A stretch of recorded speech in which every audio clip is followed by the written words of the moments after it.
감사합니다. 골로새서 1장 1절에서부터 14절까지 말씀입니다. 골로새서 1장 1절에서부터 14절까지 말씀. 골로새서 1장 1절에서부터 14절입니다. 교독하겠습니다. 하나님의 뜻으로 말미암아 그리스도 예수의 사도된 바울과 형제 디모데는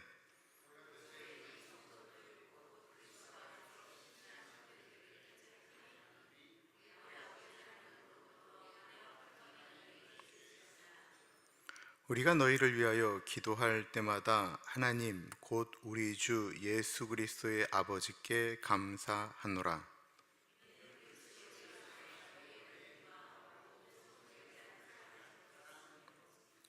너희를 위하여 하늘에 쌓아둔 소망으로 말미암음이니 곧 너희가 전에 복음 진리의 말씀을 들은 것이라.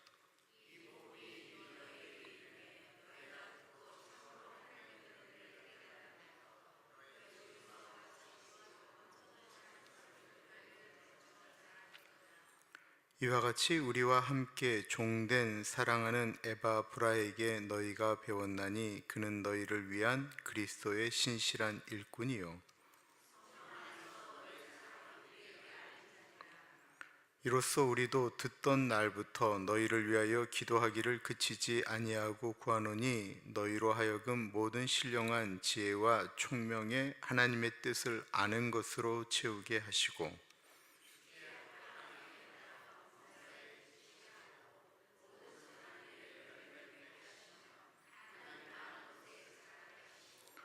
그의 영광의 힘을 따라 모든 능력으로 능하게 하시며 기쁨으로 모든 견딤과 오래 참음에 이르게 하시고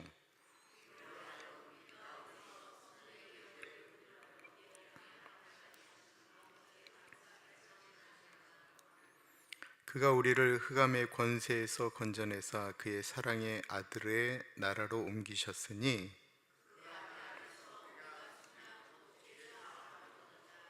아멘. 사도 바울이 이렇게 전도를 하고 난 지역 가운데는 교회가 생겼습니다. 그래서 그 지역으로 사도 바울이 문제가 발생을 하면 편지를 보냈습니다. 대표적인 것들이 고린도 전후서, 데살로니가 전후서, 또 에베소서, 빌립보서, 대부분 다 사도 바울의 서신은 그랬는데 사도 바울이 전혀 가보지 않은 지역, 전혀 만나지 않은 사람들에게 편지를 쓴 것이 유일한 게 있는데 그게 바로 골로새서입니다. 골로새서는 사도 바울이 대략 제3차 전도 여행, 특별히 에베소 지역에서 골로새 출신인 한 사람이 복음을 들었던 그 일 가운데서 시작되었다고 합니다. 그 사람의 이름은 에바브라입니다. 그가 복음을 듣고 그 복음을 가지고 골로새 지역에 가서 교회를 시작한 것입니다. 그리고 골로새에 교회들이 세워졌습니다. 근데 교회가 잘 될 즈음에 이단이 들어가게 되었습니다.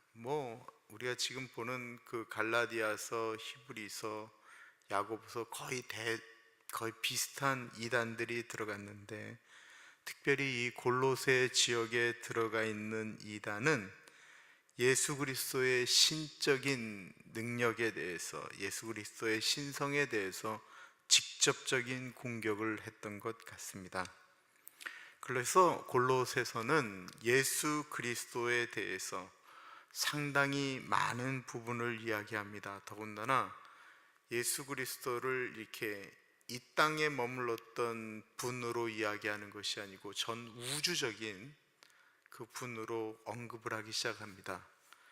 예수님에 대해서 이야기하는 신학을 가리켜 기독론이라고 이야기하거든요. 교회에 대해서 이야기하는 건 교회론이라고 이야기하고요. 그리고 하나님에 대해서 이야기하는 건 신론이라고 이야기를 합니다. 그러면 가장 기독론 색채가 강한 서신서가 뭐냐 하면 그것을 가리켜 골로새서라고 이야기합니다.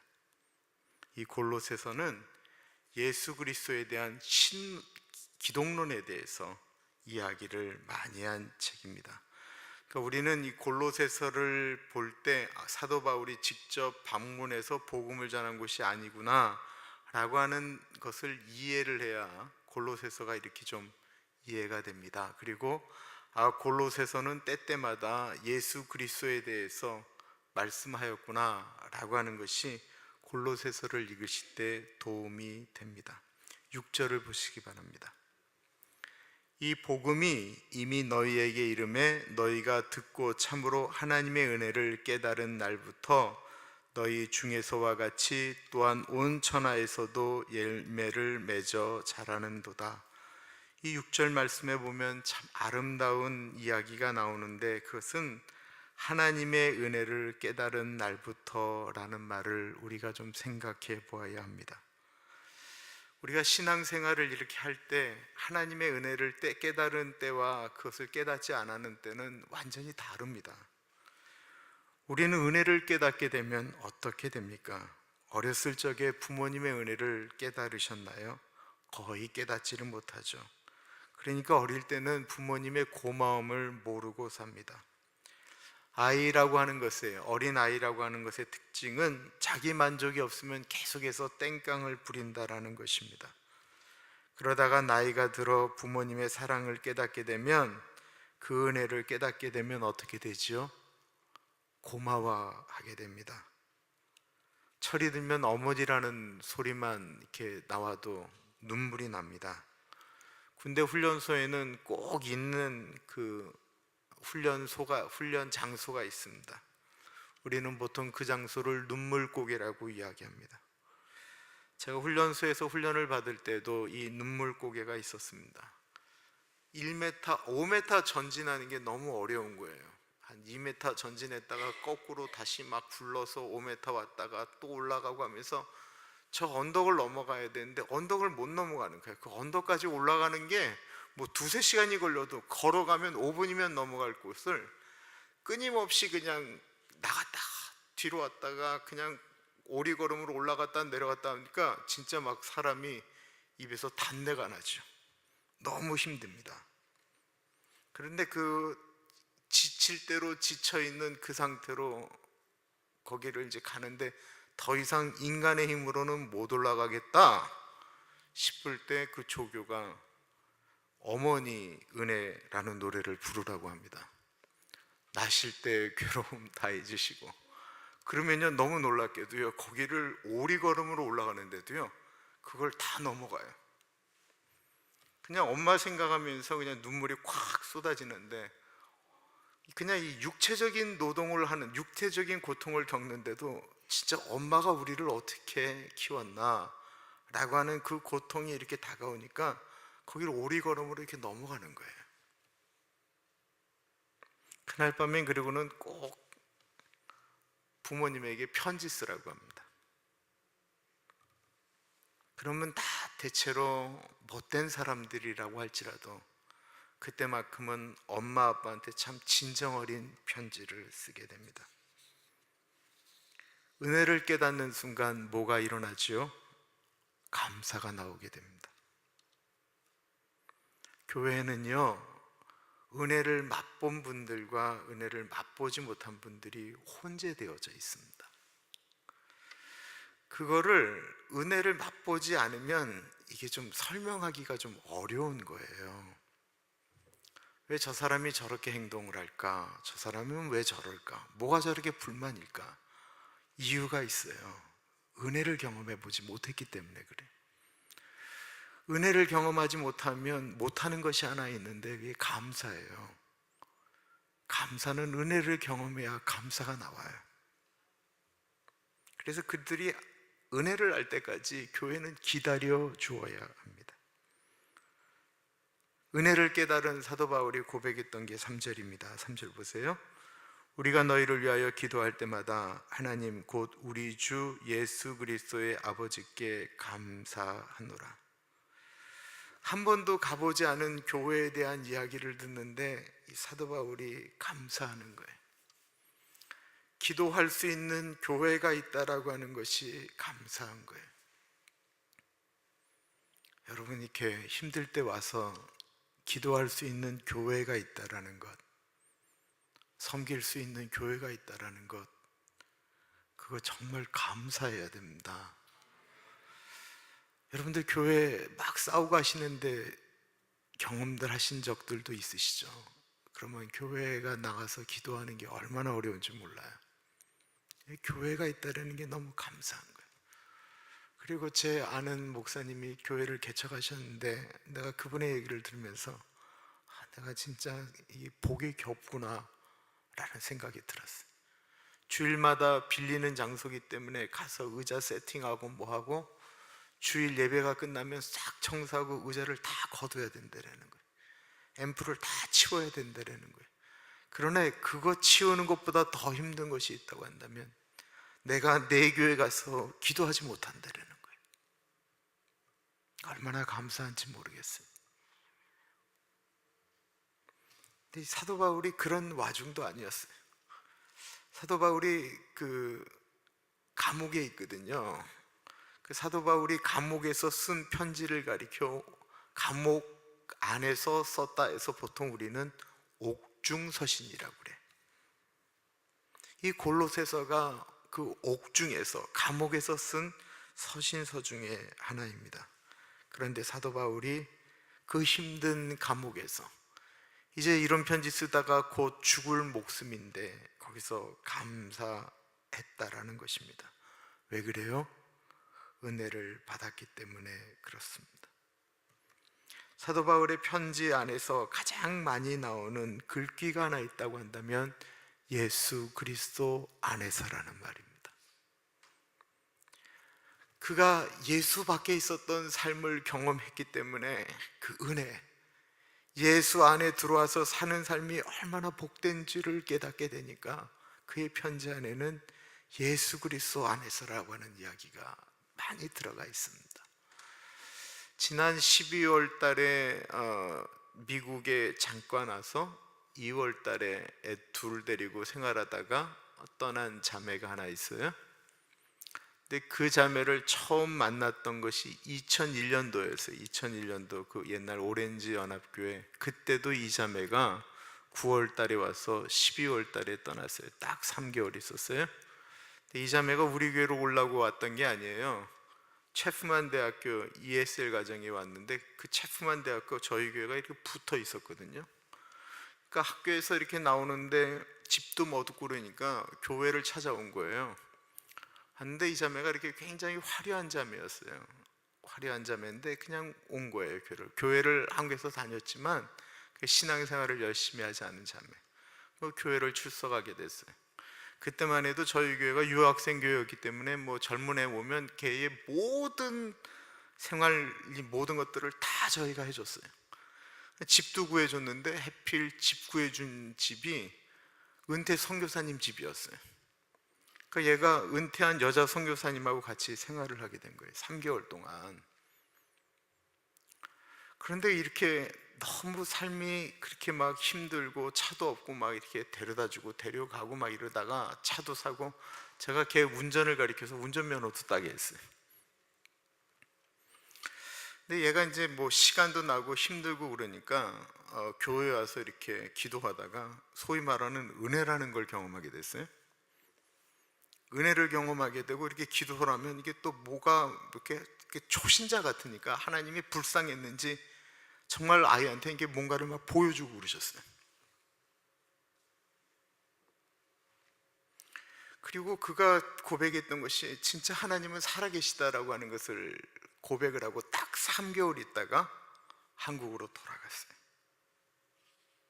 근데 그 자매가 미국에 있는 3개월 동안 늘 그리워했던 사람들이 있었는데 그건 부모님이 아니었고 그 아이의 친구들이었어요. 늘 얘기할 때 자기 목숨보다 소중한 아이들이라고 그랬어요. 생일날도 부모님이 세려주는 생일잔치는 거의 같이 했던 적이 없고 늘 그 친구들이 해주는 생일상을 받았다라고 이야기했어요. 그 친구들은 자기와 평생을 같이 할 좋은 친구들이라고 했습니다. 이 친구들에 대한 마음만큼은 예수님을 만나도 바뀌지가 않았어요. 이 자매가 2002년도쯤에 이제 한국에서 전화가 갑자기 온 거예요. 목사님 고민이 있다고. 처음 미국에서 3개월 만에 돌아가자마자 친구들이 환영 파티하고 거의 매일 만났답니다. 근데 그 친구들 중에는 예수 믿는 사람들이 한 사람도 없기 때문에 만나면 만날수록 불편해지더래요. 그 아이들에게 그래도 자기가 미국에서 있었던 얘기를 좀 해주고 싶었답니다. 그래서 주님 만난 이야기를 하고 기도에 응답받은 얘기를 했더니만 처음엔 들어주던 친구들이 야, 너 좀 그만해. 네 지금 모습 우리 적응이 안 된다 라고 얘기를 했대. 예전에는 친구들과 늦게까지 있는 것이 참 좋았는데 토요일만 되면 그 다음날 주일날 교회 갈 생각을 하니까 밤 9시 되면 그냥 집으로 돌아왔대요. 그러다 보니까 친구들이 토요일날은 아예 연락을 안 하게 되었답니다. 그 아이의 고민은 이거였어요. 목사님, 사회생활 하려면 그 친구들과 그렇게 멀어지면 안 되는데 어떻게 했으면 좋겠냐고. 여러분 어떻게 했으면 좋겠습니까? 이 자매가 왜 그렇게 됐죠? 이 자매가 왜 그렇게 친구들과 서먹서먹해졌습니까? 이게 아이러니하게도 은혜 받았기 때문에 그렇다라는 것입니다. 은혜를 경험했더니 예전에 그 아이들과 친구들과 놀고 막 춤추러 다니고 술 먹고 하던 모임이 이제 낯설어지고 재미가 없어졌다라는 것입니다. 밖에서 오는 재미가 잃어버려진 것입니다. 그리고 자신이 그렇게 생명처럼 소중하던 친구들로부터 적응 안 되는 아이로 취급되어지기 시작했습니다. 제가 그래서 그때 그랬어요. 그래서 슬프냐? 그랬더니만 아니요, 목사님, 늘 감사해요. 여러분 너무 묘하지 않아요? 2001년도 9월에 와서 12월에 떠난 애가 지금 그때부터 지금 17년이 지났는데 그 은혜 받았던 교회 생각하면서 애들을 데리고 미국에 오는 거 그거 이해되세요? 은혜라는 게 그렇게 무서운 거예요. 근데 그때 그 아이 때문에 제가 요번에 혼도 냈는데 그 자매는 자기가 어려운 일이 생기면 꼭 전화를 해요. 그러면 좀 여러분들도 그거 저한테 얘기해 주셔야 돼요. 보통 기도하면 응답 받았어요 라고 할 때까지 목사는 기도 제목 받으면 기도하거든요. 근데 그랬던 이유가 그 자매가 2001년도에 돌아가서 목사님, 제가 한국에 와서 새벽마다 그땐 연합교회, 오렌지 연합교회 목사님, 우리 아이들 그리고 기억나는 교인들의 이름을 부르며 기도한다라는 거였어요. 이게 얼마나 눈물 나는 얘기예요. 그 다음부터 걔가 나한테 기도 제목을 내놓으면 제가 그것이 응답될 때까지, 왜냐하면 그 자매의 뭐 아픔 같은 거 보통 다 뭐 가정 문제 아니었겠어요? 그럼 내가 요번에 왔는데 그거 어떻게 되냐 했더니만 목사님이 2년 전 기도 제목을 뭘 얘기 꺼내시니 교인들이 너무 못됐어요.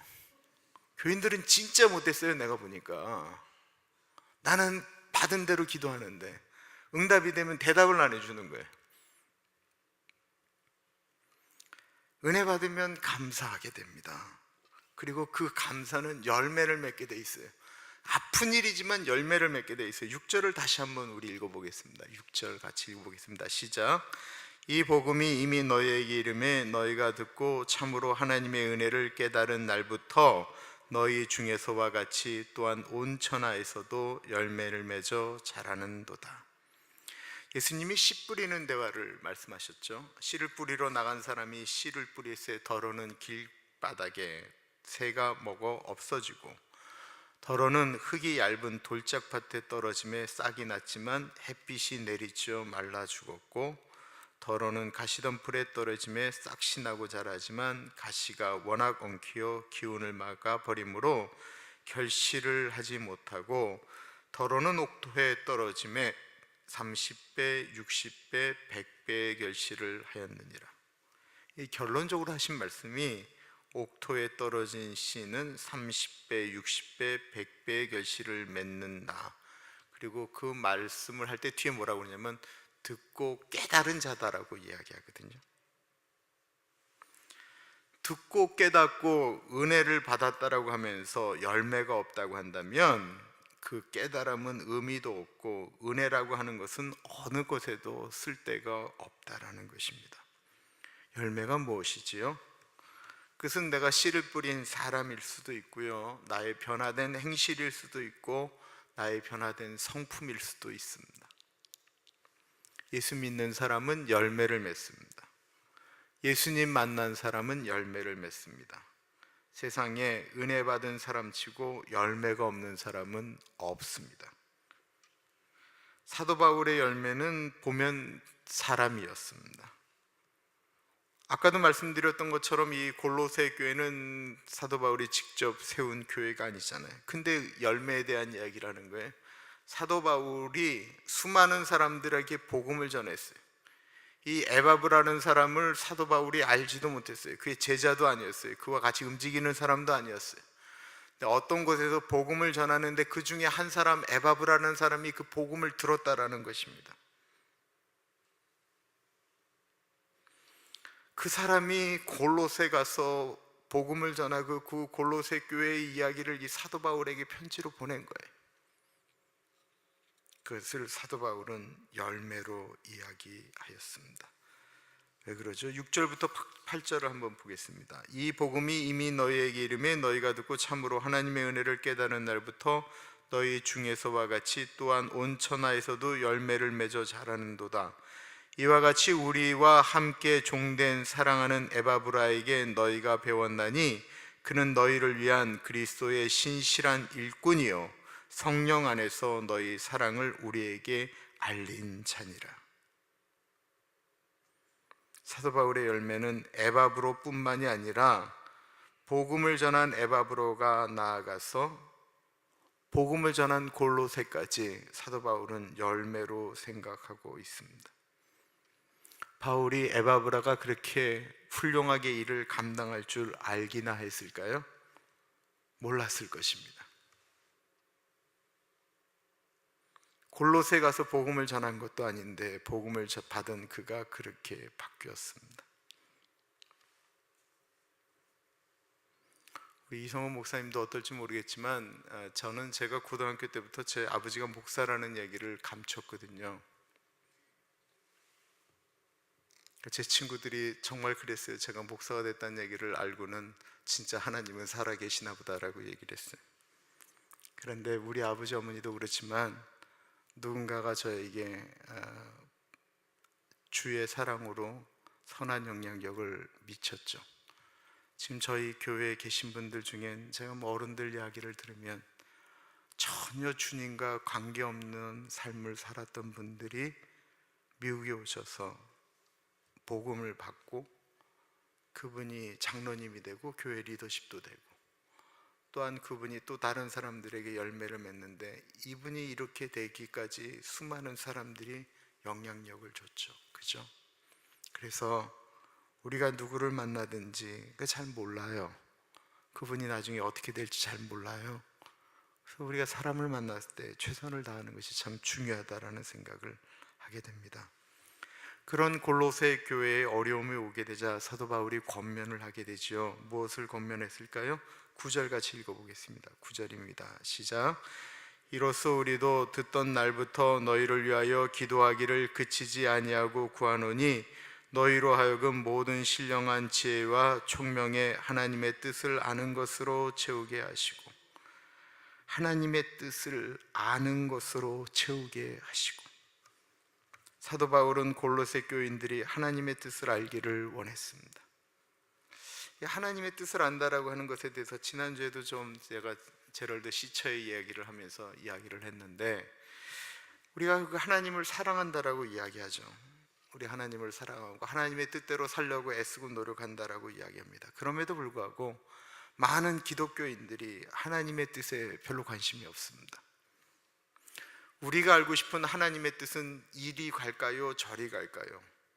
이 사람을 만날까요? 말까요? 이 일을 할까요? 말까요지, 정말로 우리의 인생 가운데서 우리가 나아가는 매일매일에, 지난주에 말씀드렸던 것처럼 하루하루 하는 삶 가운데, 내가 결정하는 일들 가운데 하나님이 무엇을 원하시는가에 대해서는 별로 관심이 없습니다.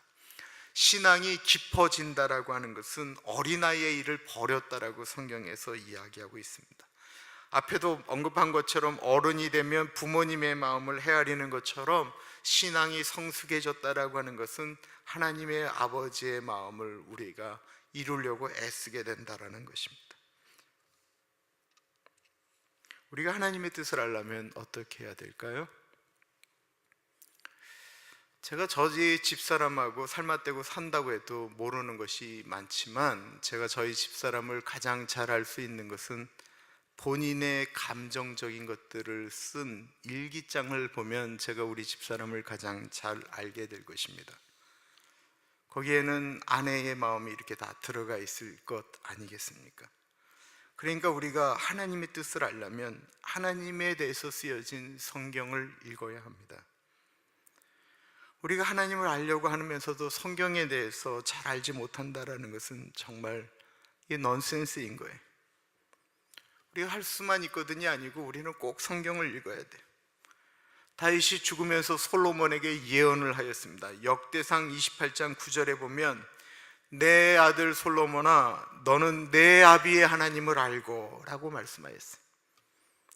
다윗은 솔로몬이 잘 되는 방법을 정확히 알고 있었어요. 그것은 다윗이 이미 경험한 것이었어요. 그것을 말하고 있는 거예요. 솔로몬아, 내가 경험한 내 아버지, 인자한 아버지, 공의의 아버지, 복 주시는 아버지, 사랑의 아버지, 용서의 아버지를, 하나님을 너도 알라라고 하는 것입니다. 그것이 네가 잘 되는 유일한 방법이고 나라를 제대로 통치할 수 있는 방법이었다라는 거예요. 성경에 하나님의 마음이 들어가 있는데 성경을 읽다 보면 그것이 이렇게 깨달아지게 됩니다. 그런데 그걸로 끝이 아니에요. 하나님의 뜻을 아는 것은 하나님의 뜻대로 또한 행하는 것을 의미하는 것입니다. 10절을 보겠습니다. 10절 같이 읽어보겠습니다. 시작. 주께 합당하게 행하여 범사에 기쁘시게 하고 모든 선한 일에 열매를 맺게 하시며 하나님을 아는 것에 자라게 하시고. 저희가 운전면허를 땄다고 해서 다 운전을 할 수 있는 건 아니죠. 미국과 한국의 운전면허 시스템은 완전히 다릅니다. 미국은 길거리에 직접 나가서 주행을 해야 되잖아요. 그 속도도 맞춰야 되고 좌우도 봐야 되고 뭐 여러 가지 것들을 진짜 실제로 이 사람이 밖에 나가서 운전을 할 수 있는지 없는지를 가지고 평가를 합니다. 그런데 한국의 운전은 그렇지 않습니다. 이 운전면허 시험장과 똑같이 만들어진 곳에서 계속 반복해서 연습을 하거든요. 반복해서 연습을 하기 때문에 계속해서 연습을 하게 되면 거의 떨어지는 일이 없어요. 그런데 그거는 면허 시험장용으로 준비된 것이기 때문에 운전면허증을 땄다고 해서 그걸 갖고 길거리로 나갈 수가 없어요. 그래서 수많은 분들이 면허증을 받은 다음에 그거를 쓰지 않고 장롱에 넣어놓는다고 그래서 뭐라고 그러죠? 장롱 면허라는 말이 거기서 나온 거예요. 이게 미국에서는 있을 수가 없는 얘기예요. 왜냐하면 한국에서는 그 운전면허 시험장에서만 이게 시험을 보기 때문에 그래요. 면허는 분명히 있는데 장롱 속에 보관되어 있는 면허증이다라는 거예요. 아무 쓸모가 없다라는 거예요. 성경을 많이 아는 것 정말로 중요합니다. 성경을 많이 알아야 하나님의 뜻이 무엇인지를 깨닫게 되죠. 그렇다고 한다면 이제는 행해야 된다라는 것입니다.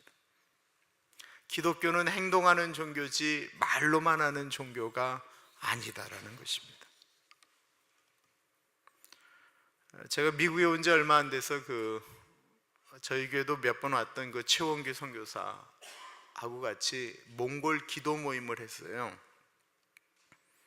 제가 저희 집사람하고 그 최원규 선교사가 저희 아파트 바로 옆에 산 지가 이제 3년 정도 됐기 때문에 몽골 모임을 하면 오라고 하는 거예요. 제가 몽골에 한 번도 관심을 가진 적이 없었습니다. 그 모임을 이끄는 최원규 선교사를 제가 너무 사랑했기 때문에, 너무 좋아했기 때문에 그 모임에 참석해 준 것이었습니다. 그리고 나중에 제가 그 최 선교사한테 했던 이야기는 뭐냐면, 최 선교사가 만약에 선교지로 가게 되면 나는 그 친구를 가장 열심히 서포트하는 목회자로 남겠다라고 생각을 했습니다. 아시는 것처럼 그 최은규 선교사 두 사람은 둘 다 의사예요. 부부가 연세대 의과대학을 나오고 군대 대신 그 세브란스 병원 건립 100주년을 기념해서 몽골에다가 몽골 연세 친선 병원이라고 하는 것을 지었어요. 근데 이 친구가 몽골에 군대 대신 가서 봉사하다가 거기서 부부가 원하지 않았는데 예수님을 졸지에 만난 거예요. 그리고 그 예수님을 증거하는 삶을 살고 싶은데 양가 부모님이 전혀 예수를 안 믿으니까 그 자식 의사 만들겠다고 그 고생을 했는데 두 사람이 갑자기 뭐 선교사적 삶 뭐 이렇게 얘기하니까 이게 안 되잖아요. 그러니까 하나님에 대해서 알고 싶어서 미국으로 유학을 온다고 두 친구가 미국에 와서 신학을 공부했어요. 이 두 사람의 꿈은 목사가 되는 게 아니고 선교사가 되는 거였어요. 제가 관심이 있어 간 선교 모임이 아닌데 그 두 부부를 너무 좋아하니까 그냥 그 모임에 가는 거예요. 가면 몽골 선교사, 몽골 교회, 한국에서 몽골에서 세운 병원에 대한 이야기, 그리고 몽골의 정치 현황에 대해서 늘 기도하는 것입니다. 그리고 한번 그 기도 모임을 한 다음에는 저희는 오면 다시는 생각하지 않았어요. 저는 그때 중국에 관심이 있었기 때문에 지도를 이렇게 붙여놓으면 나는 중국에 이렇게 손을 놓고 기도했고 그 최원규 선교사는 몽골에 이렇게 손을 얹고 기도했어요. 둘 다 이 손가락 하나라도 넘어갈까 봐 걱정을 했어요. 그때 제가 그 바보 의사 안수연, 이 친구도 다 그 몽골로 왔다 갔다 하면서 은혜 받은 친구들이라 그때 살아있을 때 다 이름 이야기하면서 교제하던 사람들이에요.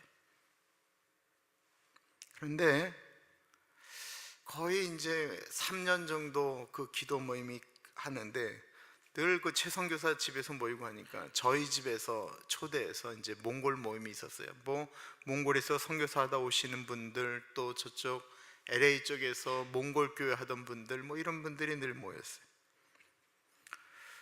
근데 그 기도 모임의 마지막 기도를 제가 하게 된 거예요. 근데 제가 정말 그날 놀라운 경험을 했어요.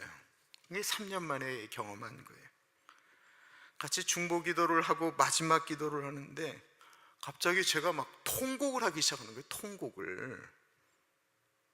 그냥 막 눈물이 그냥 막 확확 쏟아지는 거예요. 거기 여자분들도 많은데 제가 이러면 안 되는데 하는데도 막 눈물이 막 쏟아지는 거예요.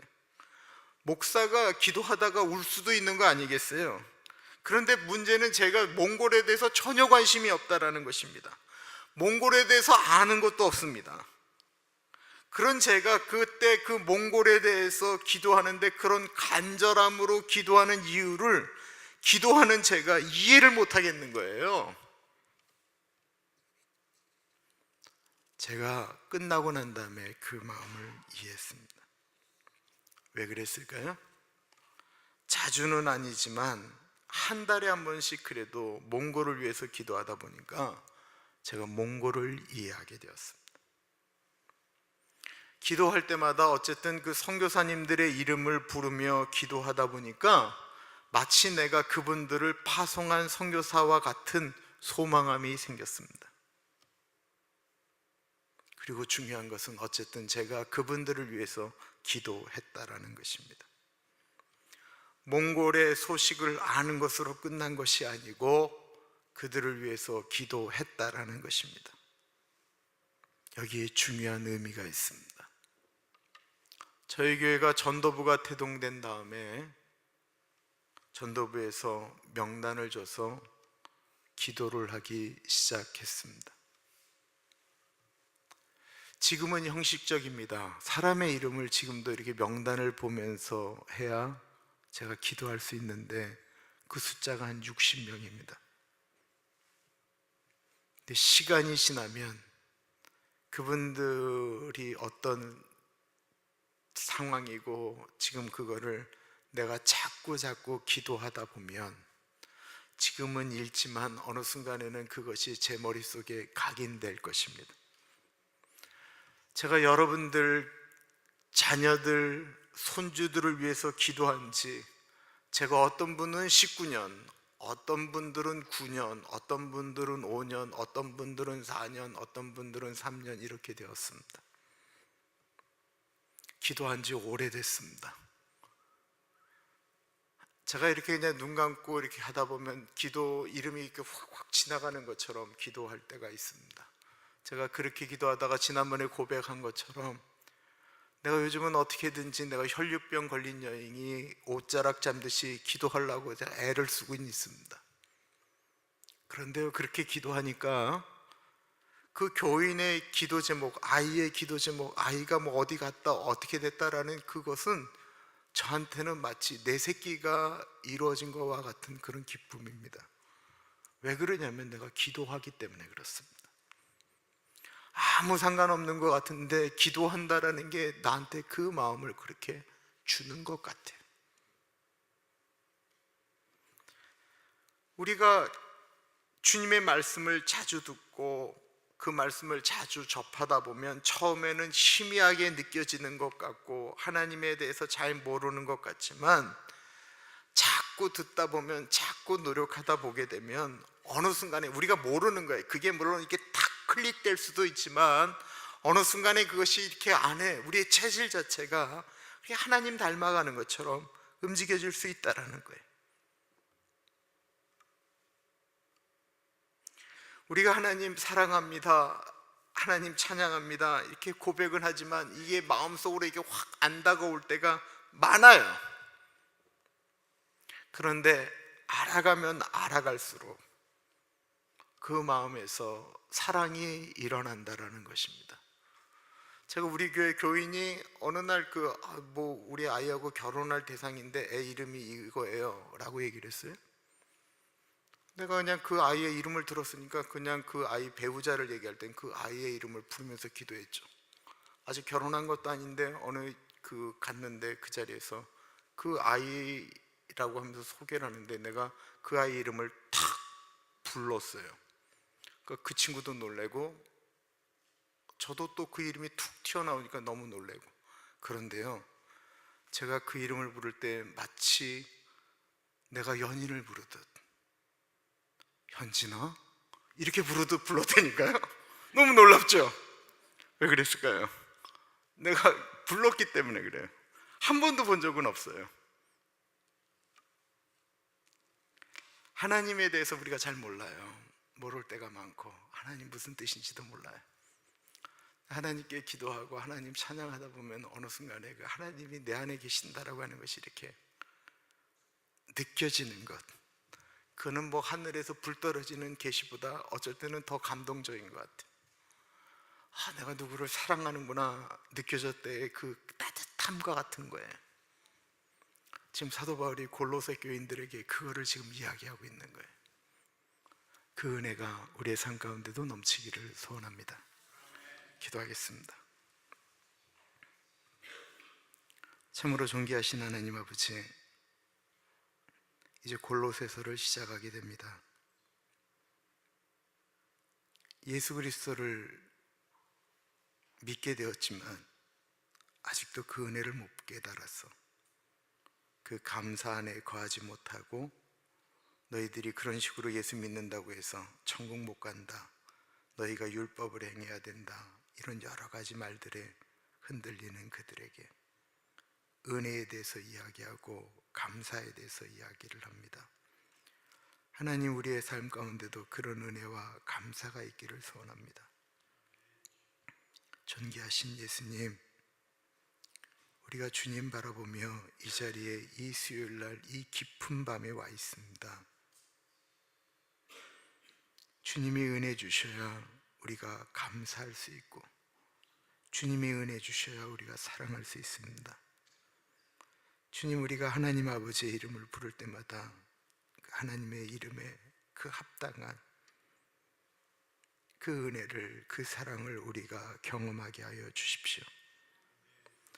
지금은 우리 주 예수 그리스도의 은혜와 우리를 너무나도 사랑하셔서 하나밖에 없는 아들을 넉넉하게 보내주신 하나님 아버지의 그 크신 사랑하심과 성령 하나님의 감화감동 역사 충만 교통하심이 하나님 아버지의 은혜 가운데 거하며 감사하며 살기를 소원하는 사랑하는 주의 백성들 머리 위에 지금으로부터 영원토록 같이 하시길 간절히 축원하옵나이다.